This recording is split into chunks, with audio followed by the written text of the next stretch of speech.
food service establishments will be closed to indoor and outdoor dining.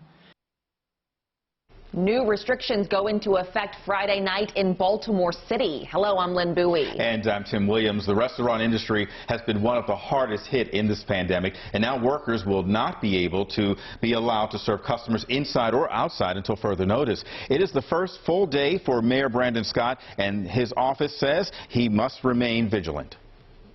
When it comes to the well-being of our residents, I am not afraid to do the right thing over the popular one. This is about saving lives. Nothing more, nothing less. In addition to the restaurant's decision, indoor gatherings are limited to 10 people in Baltimore. Groups exceeding 25 people outside will not be allowed. Mayor Scott says personal services like salons will be capped at 25% capacity. Customers will only be allowed with a reservation. He says the names of customers must be logged for contact tracing.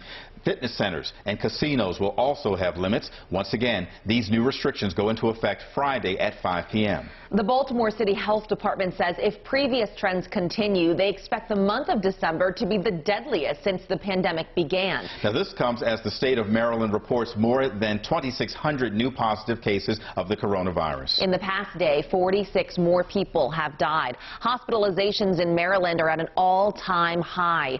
62 more people had to seek treatment at a hospital. Now more than 1,700 patients are in a Maryland hospital with the coronavirus.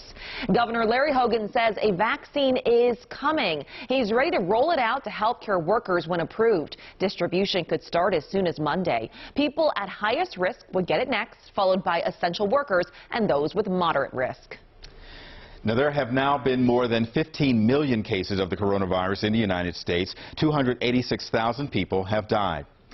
Lawmakers in the White House continue grappling over a new COVID relief bill. Meanwhile, President-elect Joe Biden adds a key member to his cabinet. Skylar Henry reports for WJZ from the White House.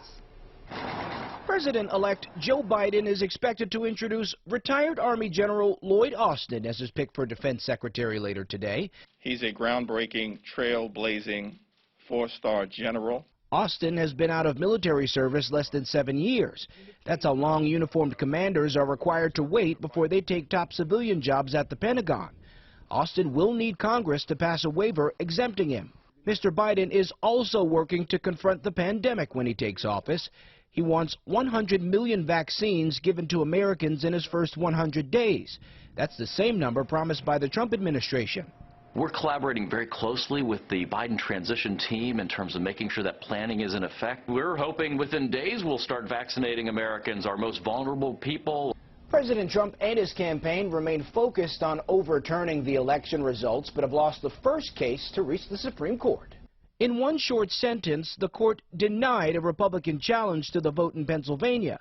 We won in those swing states, and there was terrible things that went on.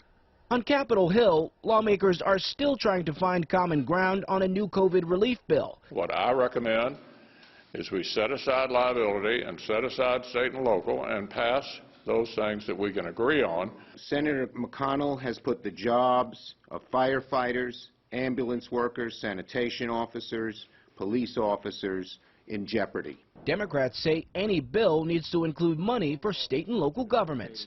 Skylar Henry, CBS News, the White House.